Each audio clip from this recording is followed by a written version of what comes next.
So, dumating na yung order kong oven. Na siya. So, I ordered from Lazada last 11/11 sale. I'm a victim of 11/11.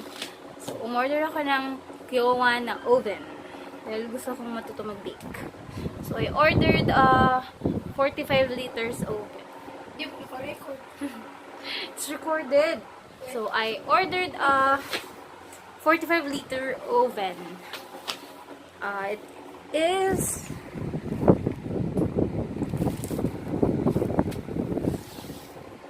so, sa pagkakaalala ko, ano siya? Oven with Rotisserie. Tama ba yung pagkasabi ko? Pero hindi siya convection oven.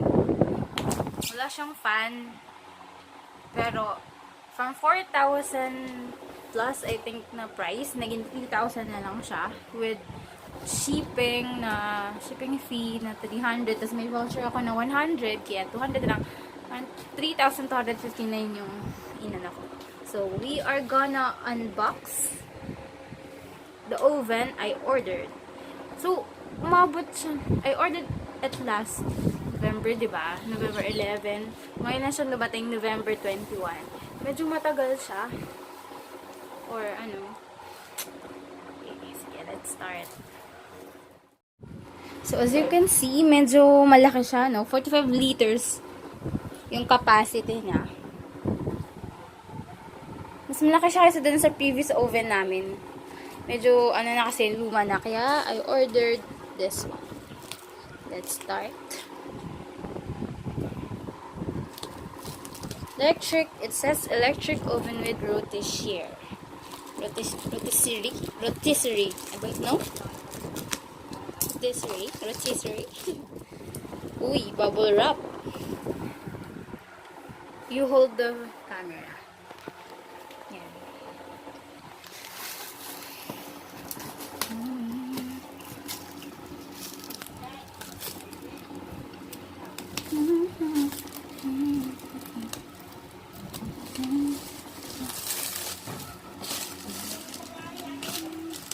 It says you can bake, roast, and toast. So, dahil malig kami gumawa ng toasted bread. Mahilig kami sa toasted bread. Kaya ako bumili nito. Shoes. Ayan. 45 liters yung kanyang capacity. Medyo malaki siya, no? Mas malaki siya talaga dun sa oven namin.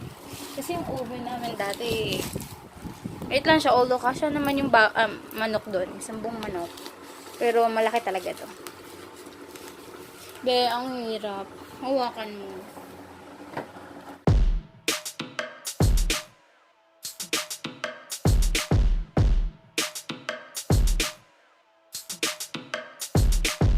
놔봐 나 완벽해 멀쩡해 집에 안 가도 돼 정말 구구단도 가능해 질질해서 잡고 안 믿는 거 다 알아 기분 좋아서 그래 절대 나 괜찮아 맹세해 아 너나 좀 잘해 어머 쟤네들이 키스해 하라지 뭐 어때 가서 아무나 안아 기분 좋아서 그래 샌디 에이구 나 산티아고나 너는 상관없지 That's she said Course I don't care 오늘 다시 안 오겠지 당연히 올 리가 없지 여기부턴 기억 안 할래 Meron siyang receipt. OR. Original receipt. Pagkakaalam ko kasi in-order ko to sa so, yan, di ba? 24 discount. So, from 4,000 naging 3,004. In-order ko dun sa pinaka, Kyowa flagship store sa Lazada. Last mall nga siya eh. Lazmall yung store niya, pero ang tagal niyang dumating. Okay. Let's open now the box. It's already open. And let's take out the oven from the box. Okay naman yung packaging niya, no? Mayroong styrofoam. Oh. May styrofoam naman siya.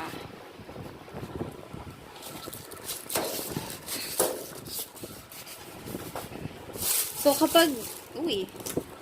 kapag Lazmall, ang item mo is from Lazmall na store, pagkakaalam ko, pwede mo siyang ibalik if meron siyang, within 15 days, you can return the item if defect yung na-ship sa'yo. At meron siyang, alam kong, local warranty for a year.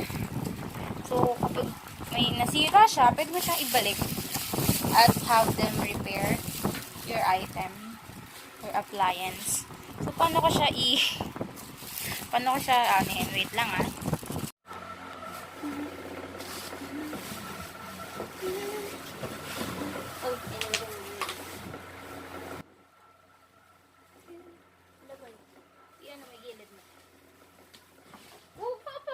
Nung nag-order ako sa shop nila, merong dalawang model.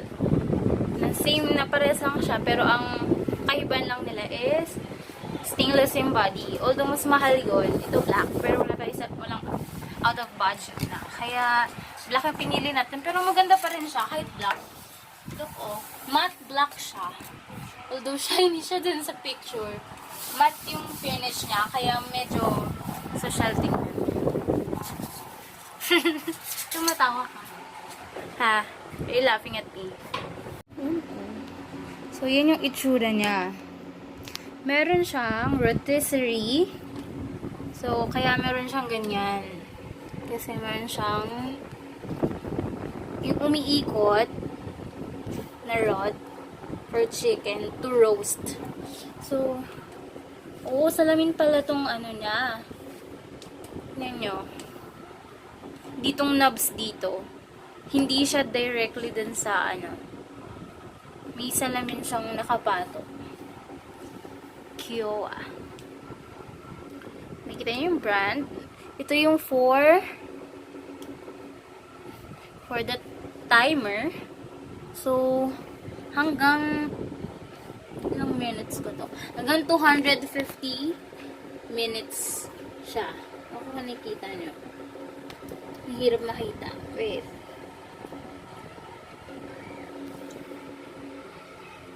Ayan. So, 250 minutes yung niya.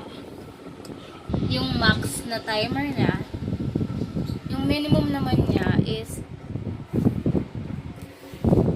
mali. Ang bobo ko. Wait. Hindi pala siya timer. Temperature pala siya. Ang bobo ko naman.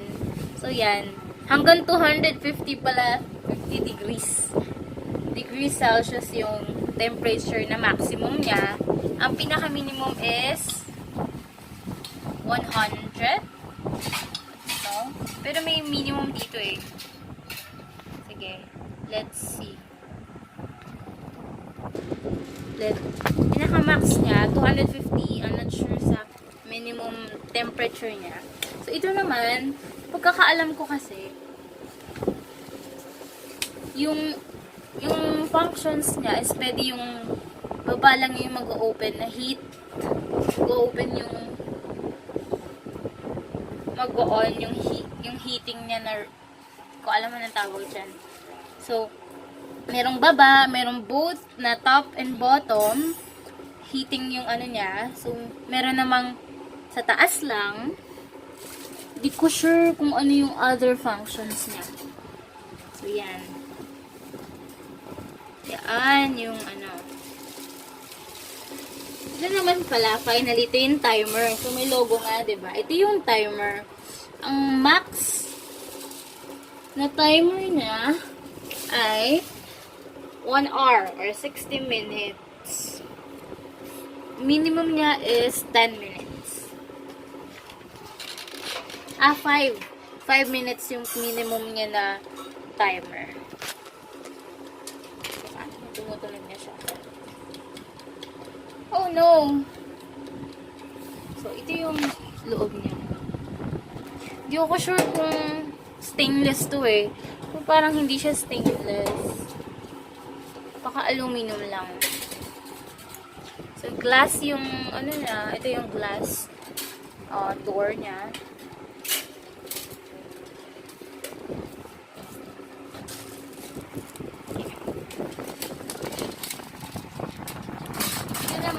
Kung titingnan mo, mukha namang hindi siya 3,000 lang. Ang ganda na rin. And ito yung mga accessories niya. Para saan to? Ito ata yung pangkuha ng mga ano eh, ng mga baking tray. Mira mo na yan. So, ito yung pangkuha ng baking. So, let's see. Sa manual, ano ba yung mga accessories niya? So, ito yung manual. Lagyan mo onti electric pan. So, yung 13, siya yung rotisserie handle. So, hindi pala siya para sa baking tray. Kasi, sa amin dati may pangtanggal eh, yung ganon. Wala ba, be? Tingnan mo, be, baka meron pa sa loob. Yung ganito, oh. Yan. So, yan. Ito, yung 13 na yan, yan yung parang handle ng chicken ba yun? Kapag, yung rotisserie handle. So, sige, baba mo. Baba mo. Ano pa? Okay. So, ito ata yung wala akong alam. Actually. Ito ata yung nilalagay mo sa dulo. Ito yung rod, diba? Parang dyan may tutusok yung manok. So, ito yung mag-hold ng chicken. So, dalawa siya kasi both ends. And, sinasabi kong pangtanggal ng baking tray. Kaya parang tataka ako dito. Parang iba yung itsura niya. Hindi pala. I'm mistaken. So, ayan.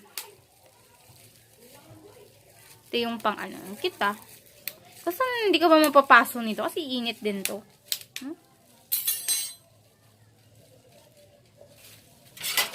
So, ito yung tray.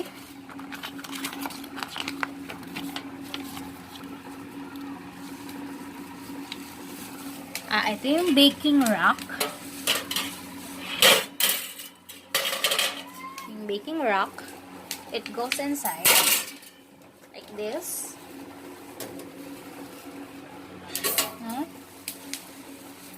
Put it inside. Yan. Ha? Kung mag-bake ka, papatong mo dyan. And this is the baking pan.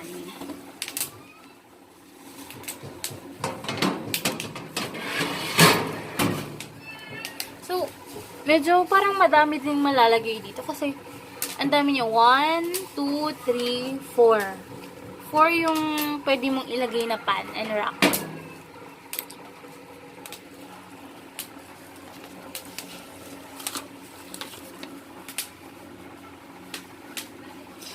Sabi ni congratulations, you are now a proud new owner of Kyowa electric oven model number KW-3325. So, ang model niya pala guys is KW-3325.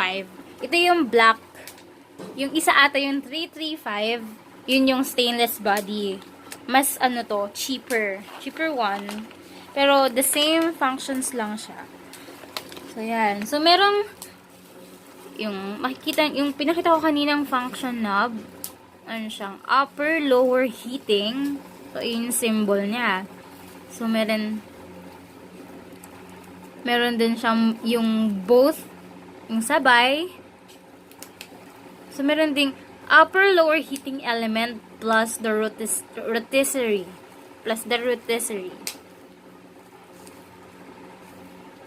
Upper and lower heating element rotisserie. So, basically, meron siyang, pwede mo siyang gamitin yung upper heating lang function. Pwede rin yung, ito yun eh. Ito kasi siya. So, yun, diba?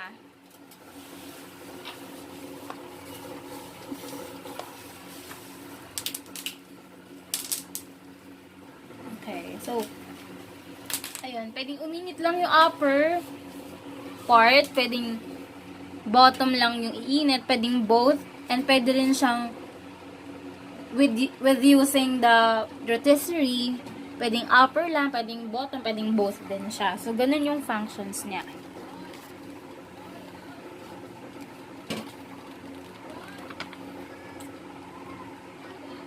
And meron siyang indicator light to know that the oven is on. Yan. So, meron din caution hot surface. Meron din siyang caution sticker. Ayun o, gusto ko yung ano niya, yung hindi siya yung shiny. Kasi, uy, tumunog. Yung previous namin kasi shiny siya, pero ito matte, if you can see it personally. Nakikita nyo na matte siya. Although sa camera medyo shiny siya tingnan, pero matte yung finish niya, oh. Medyo maganda siya. Medyo. Maganda naman siya talaga. Pero napansin ko dito may dent. Ayun oh, you can see it. Pero maliit lang naman siya. Baka siguro sa pag-handle. Di naman siguro ma-affectan yung function niyan. Sige nga, let's test the wirings. Let's plug the oven. Mukhang naman sturdy yung wire niya. Meron pa siyang ano ha, in fairness. Okay, where's the gunting? Cut mo to.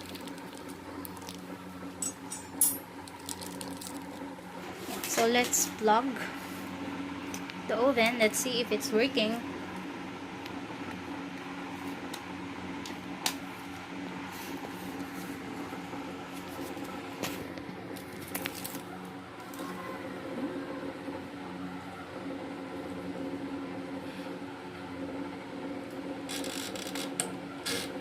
Diba? So, mag-on pala yung indicator niya kapag nag-timer ka na. Let's see if this will heat up. Merong ibang features ng ibang oven na double yung ano niya. Double glass siya. So, din sa mga oven sa cooking range, no? Double yung ano niya. Yung pwede mong tanggalin. O yun na, medyo mainit na siya. Di ba, be? Di ba? Starting to heat up. Ito hindi doble yung ano niya. Okay naman. Kaso wala pala siyang ano, no? Ay, so yun, no? Yung sinasabi ko sa inyo. So, yun yung nakaano tayo, yung function eh. So, taas lang yung umiilaw. Yan lang yung ilaw sa taas. Yung sa bottom, hindi. Kasi, naka-function tayo dito na upper heating lang. So, kapag inano natin siguro to, yan. Sa baba naman, ayun, nawawala na yung ano niya. Pag both, upper and lower heating, init din yung sa baba.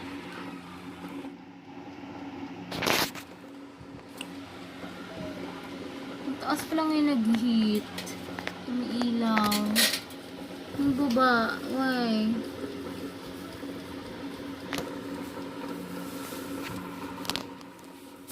Oh my God. Umiinit yung cellphone ko. Umiinit ba? Ayun o. Ayun. Ayun. Umilaw na siya. Nakabahan ako dun ah. You know, both of them are working.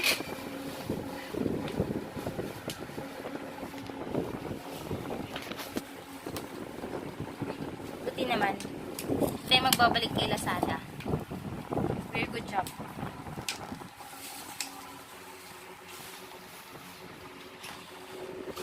So, So guys, na-text na Ayan, so tapos na tayong mag-unbox ng oven.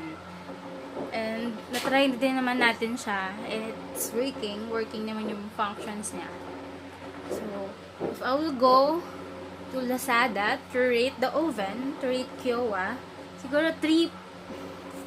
Nag-alangan akong 4 stars or 3.5.